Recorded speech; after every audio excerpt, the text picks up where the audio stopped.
welcome the witness here today. Sorry I missed some of the morning. I was here, but I had to go away because of other commitments, and probably I might be repeating questions or crossing lines that was crossed already. I just want to start on Mr. McCarthy and your report this morning. It was glowing, it looked good. Where we're going, we seem to be getting on top of house and all that. But that's not the reality in the ground. As I know, I come from a rural constituency, Carlow, Kilkenny.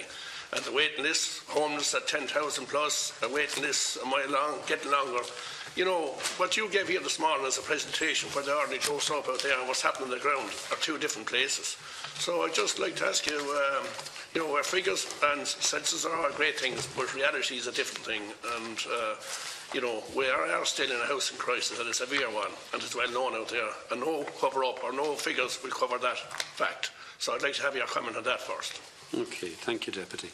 I suppose in coming here today, and in what I said at the outset, and in the answers that I've given to deputies over the course of the day, there's no intention to cover up or to gloss over anything. It's simply just to put the information and the data that we have out there. So when I started off this morning, I suppose I tried to do two things. One, to show the extent to which progress had been made, but I said very clearly that there is absolutely no room for complacency, and we continue to actively monitor. And in discussion with Deputy Cullinan earlier on, we talked in terms of the housing emergency for what it is. Yes, so you do admit it's not all hunky-dory in the situation. We have a long ways to go to even catch up. It's not a question. Would you accept that? We have a long ways to go to even catch up. It's not a question of admitting anything, Deputy. I'm just repeating what I said at the start. There is no room for complacency because we have a long journey to travel. Yeah. Just as long as that's recognised, you know, because the reports seem to say that we're fully recognised. Yeah. Okay, I just want to go now to a few different things. I'm sorry, I hit them quick. Yep. Mortgage to rent scheme, and this is probably for the approved housing bodies. I personally have tried to get the approved housing bodies to intervene and buy out mortgage to rent schemes in my own constituency, Kilkenny, but unfortunately I contacted a few of them and they basically told me they weren't interested. That was too costly, too much difficulty, and I was very disappointed with the response. I rang 2 or 3 of them and I mentioned individual cases, and I thought they would be interested in buying out the houses and leaving the families in the houses. I was trying to do with the county council. The county council said they hadn't any role to play in this, but the voluntary houses had, and they could actually go in and buy out houses and take over the mortgage and leave people in instead of putting these people out of their houses by the banks, put them out of their houses, and then they're on the list for social housing.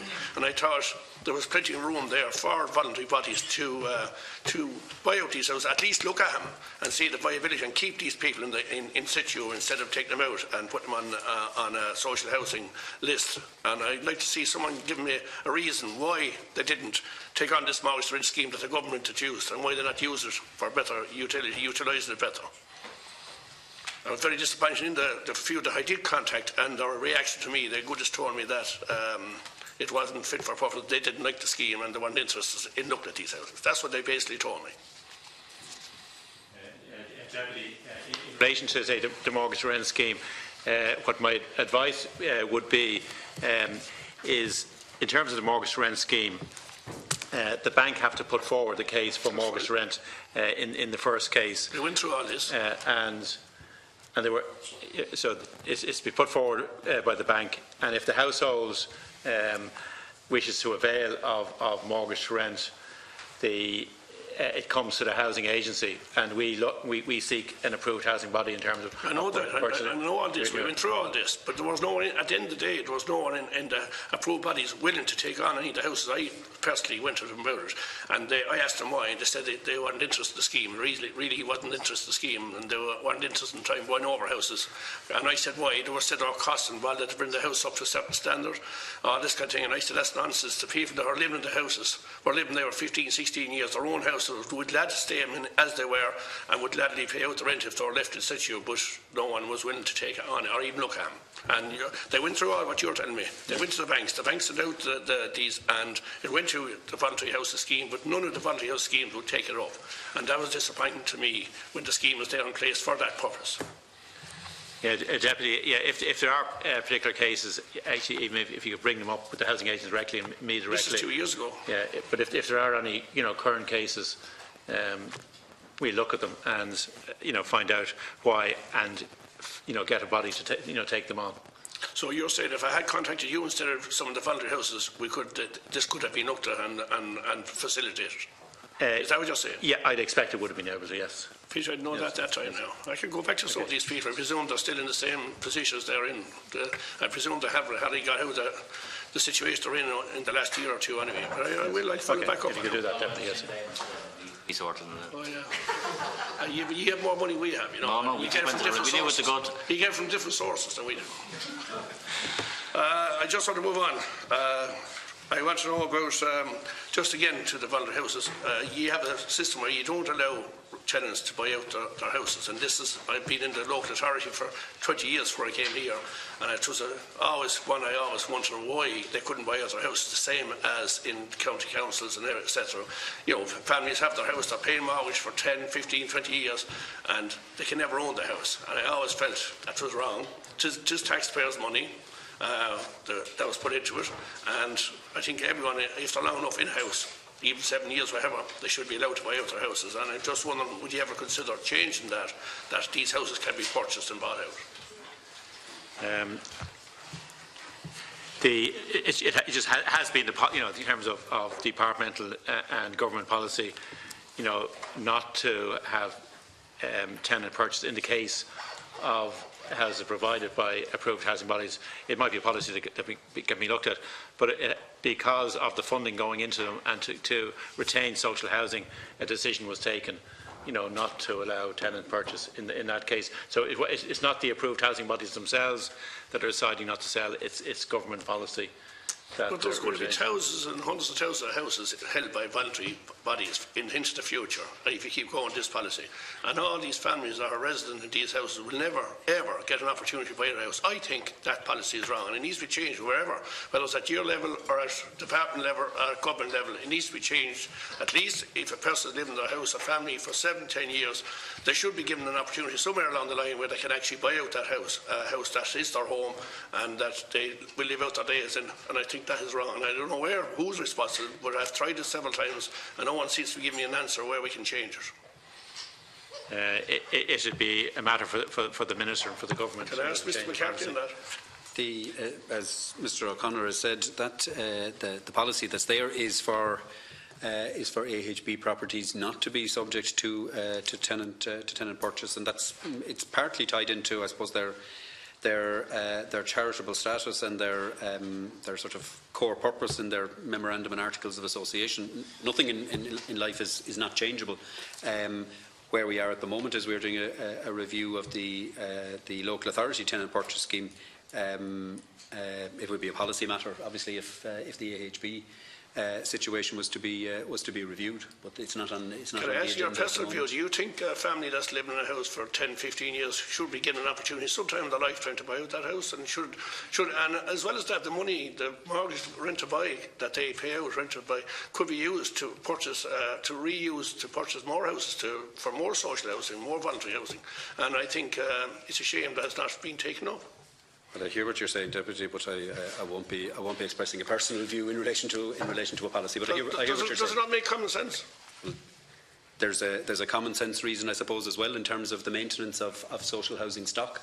There's a reality in terms of public investment, in terms of the public investment that goes into social housing, and in tenant purchase where it does exist, the extent to which it's sold at discounts for good policy reasons, but there is a cost associated with that. So obviously any extension of the tenant purchase scheme has a cost implication attaching to it. This is just general information. I should know it probably.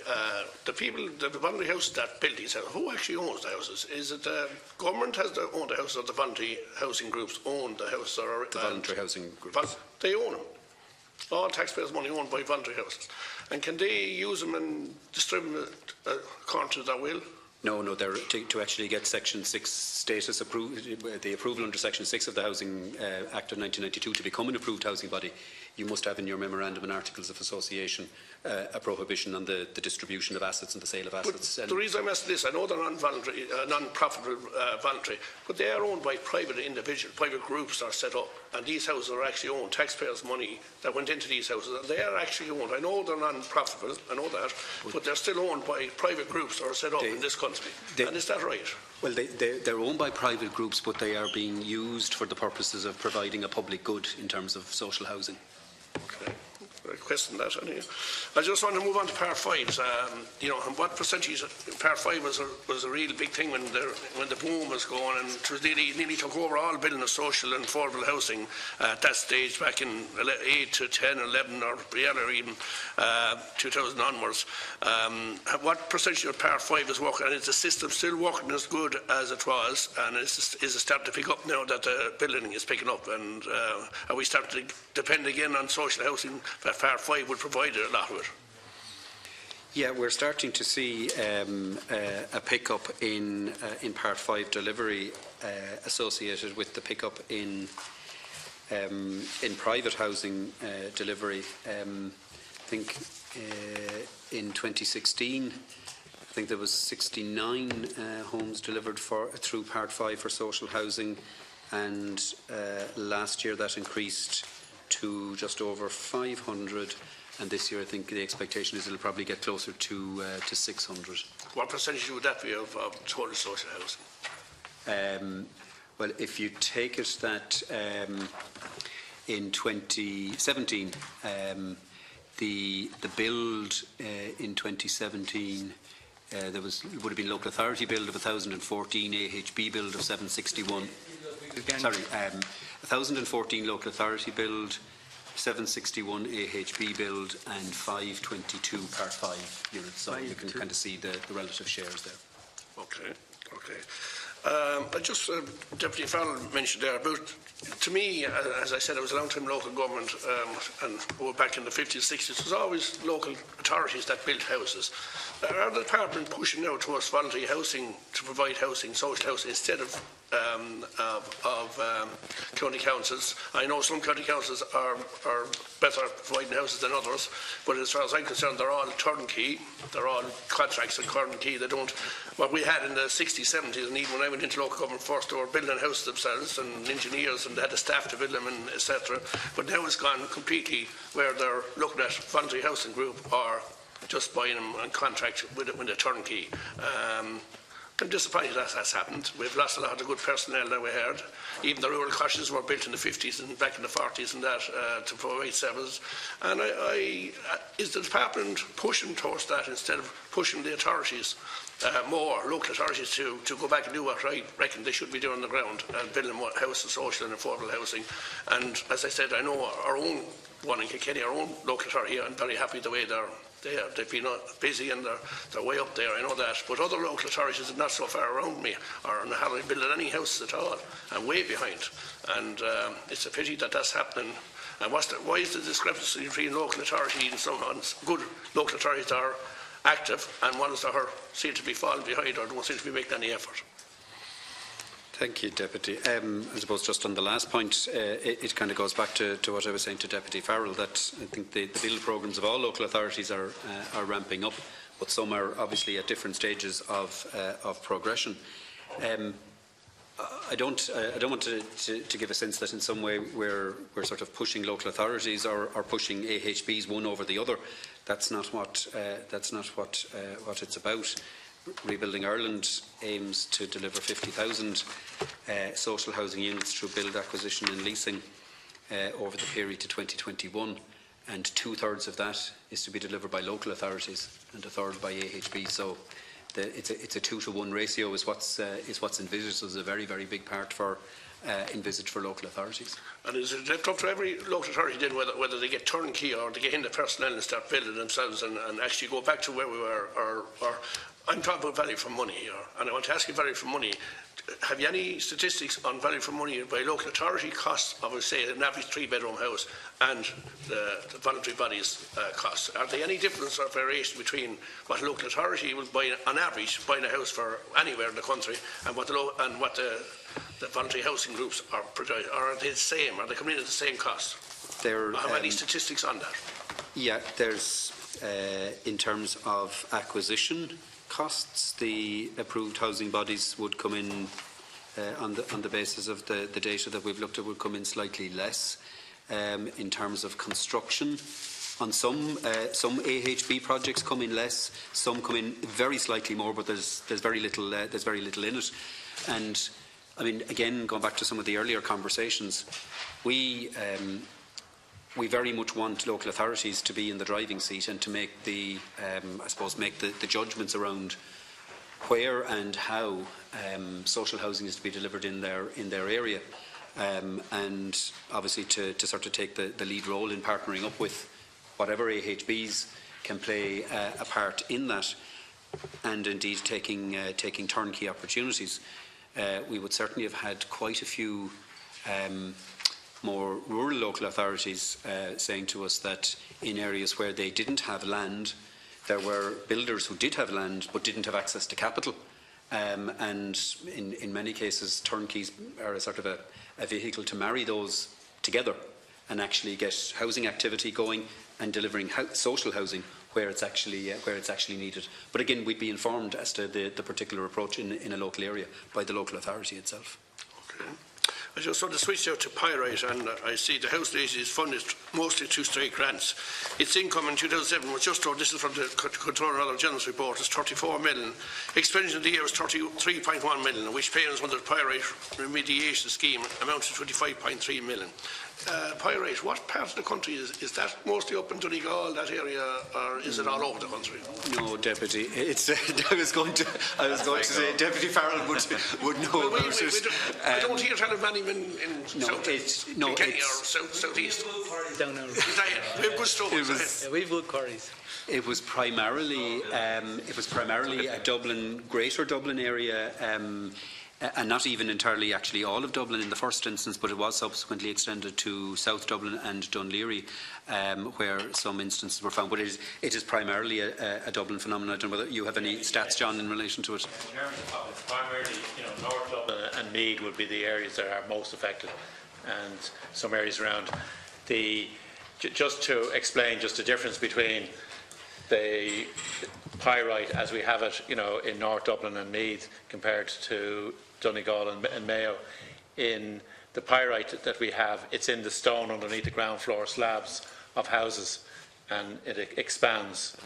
And say it's confined because of as the Carr Hurlick said, it's because of the quarries and the stone that was supplied.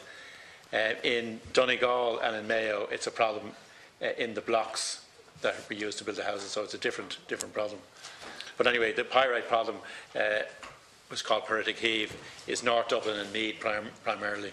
And does it mean that houses are condemned and they have to be rebuilt, or is it just remedial work has to be carried on in situ? It's remedial work in situ. The family have to leave the house, and basically we take out the ground floor slab of the house, take all the stone out from underneath the floor, put in new stone, put in the ground floor slab, and then fit out the ground floor again. So it's very disruptive. It's very disruptive on families. Who carries the cost of this? I mean, is the builder or whoever supplied it originally, or whoever built it, have they any responsibility, or is it all back to the taxpayer again? An amount of it has been paid for by way of various court actions, taken one by the developers against quarries, and also through the Pirate Resolution Board in terms of seeking funding from developers of particular developments. But just say for the record, to my knowledge, there were no cases, one, that aren't pending appeal, but the vast majority of the private dwellings that were remediated privately, those were out of court settlements. There were not adjudications by the judiciary. Happy to show the Deputy the photographs of my house when it was being remediated, if you'd like. Yeah, with the woods, yeah. Can I ask, in modern technology, why was that, we say, material wasn't up to scratch?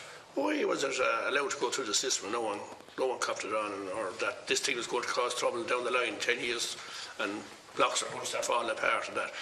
In modern technology, would you imagine that would be the first thing to be test the stone and the strength of stone, the strength of cement, the strength of whatever is involved? How did that happen? And now the taxpayer probably will have to cover the cost of most of this. What it was caused by the stone from quarries, and there's a small amount of people call it pyrite, but it's sulphides, and just a very small percentage of that in the stone can cause a huge amount of problems. And it was just lack of awareness in the quarries of the issues, and perhaps quarrymen in the past, because they were dealing with the stone and seeing the stone, they had a better judgment than when it was being extracted by machinery. Are you convinced that that's all stopped now, that couldn't happen tomorrow morning, that another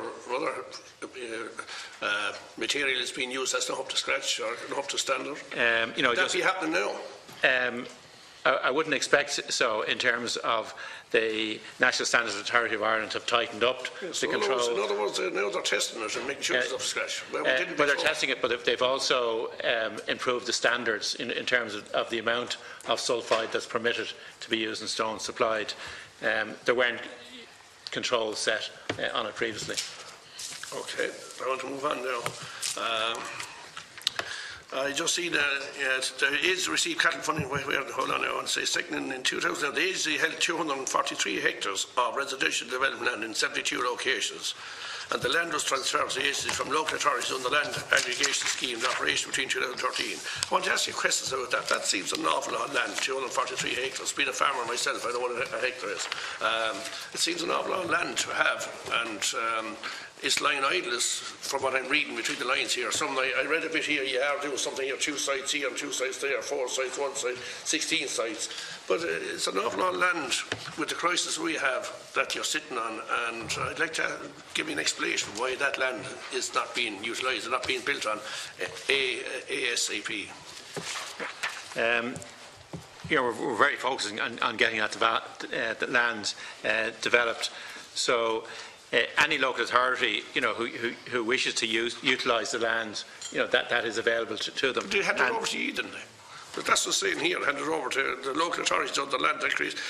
This land is transferred to the agency. That's what's said here by the Controlling Auditor General.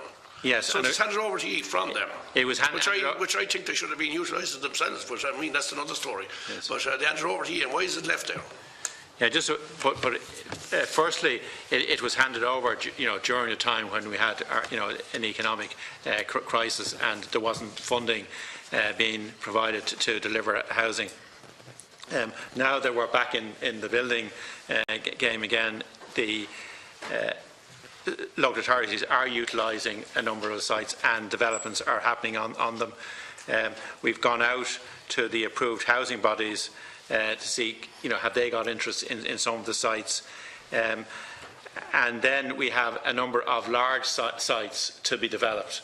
And in terms of getting them developed, so when you see the large acreage of land, it'll come in maybe to the play of the Land Development Agency to have the funding and the capability in terms of developing the larger sites. I thought there's no problem with funding, and we're being told the whole time there's no problem with funding. Money is there, money is there, money is available to build houses. And we have land and we have money, so what's the problem? There's 239 hectares still out there, and the country's in crisis for housing. It doesn't make sense to me. Yeah. Where you have smaller sites that can deliver 20, 50, 100, 150 houses, they can be managed by local authorities or by approved housing bodies. There are some sites that you're talking about 500 or 600 houses to be delivered on the site, and again we go back to having a mixed development on those sites. So it's just to have the capability and having it viable to deliver on those larger sites. So how long can you envisage for those 239 hectares will be actually utilised and building will be actually happening? And when we talk about 10 years, 5 years, 4 years, 3 years? In relation to any of the sites that are in areas where there's a need for housing, I would expect that they be all developed out within 5 years.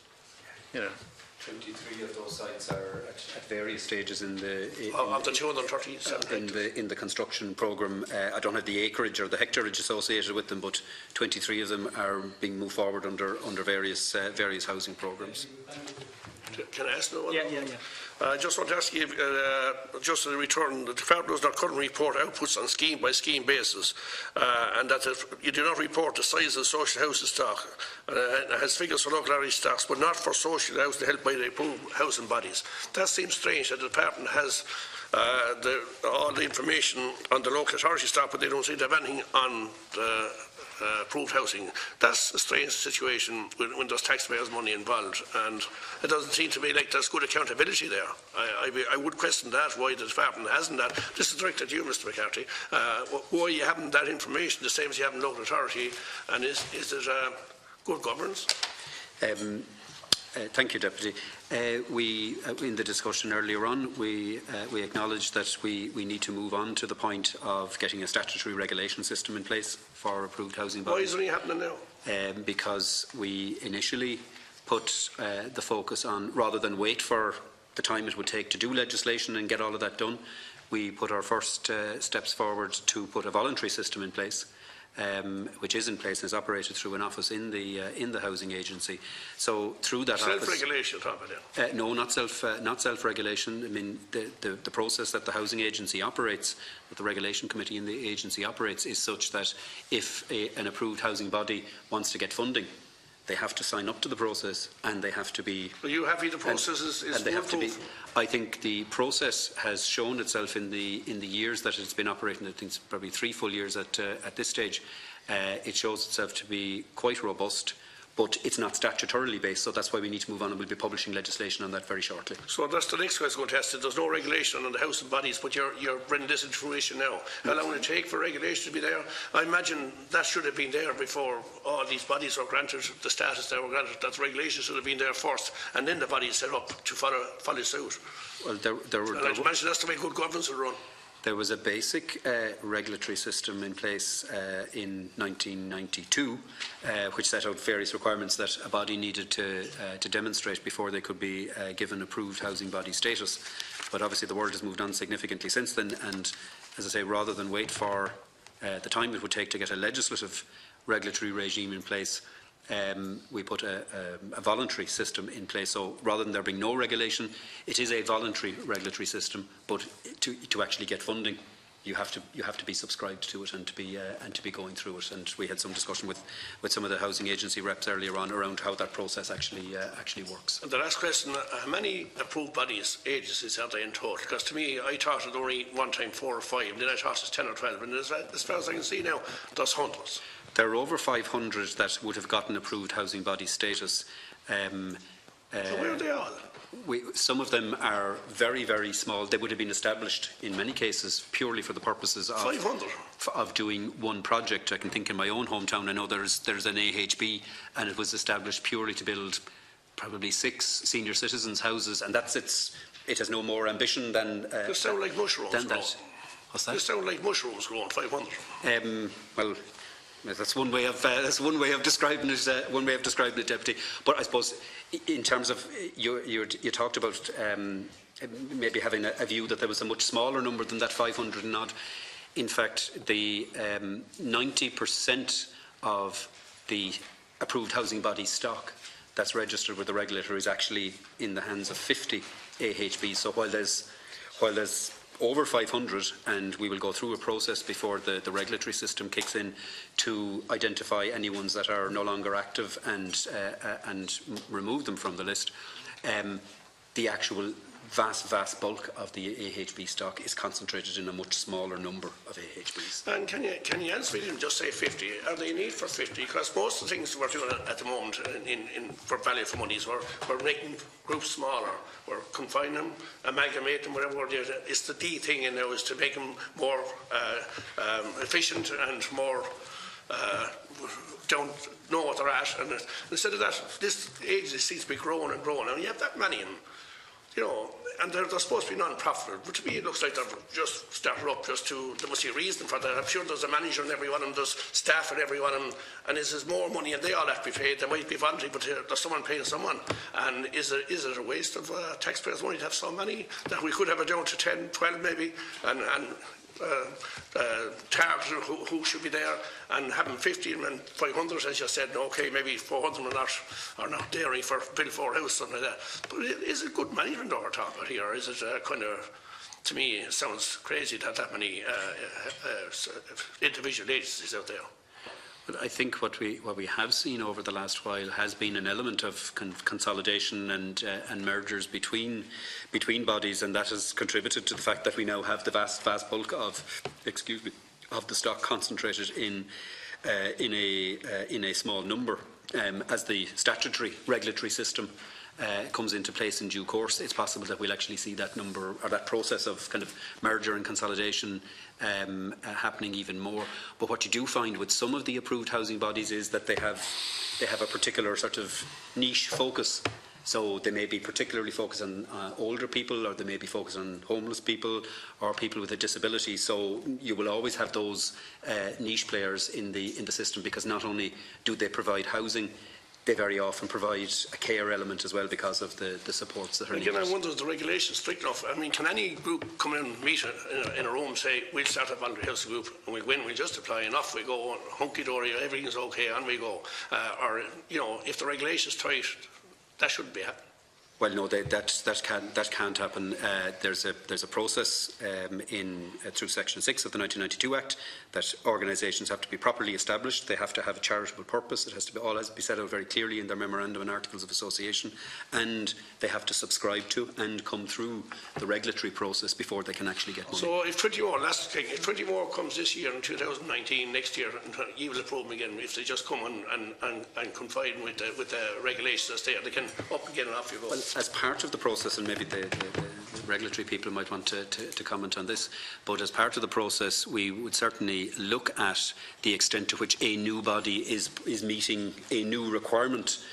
What is it bringing to the table? So I don't think it would be fair to say that it would be just sort of willy-nilly, and that if someone comes forward and satisfies the other requirements, that they'd automatically be approved. But I don't know whether Can I ask Johnny? Only, one or two at most now are being approved a year.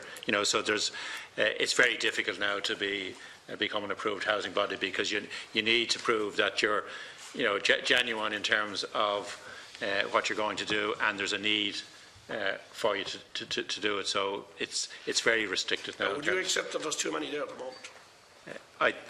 I agree with you, Deputy, in terms of, for the majority of the delivery, it needs to be a smaller number of organisations. There is still a need for some specialist organisations. Will that happen in the future, whether it'll be disbanded or whatever word you'd like to use? But I think there will be merging of organisations. Yes.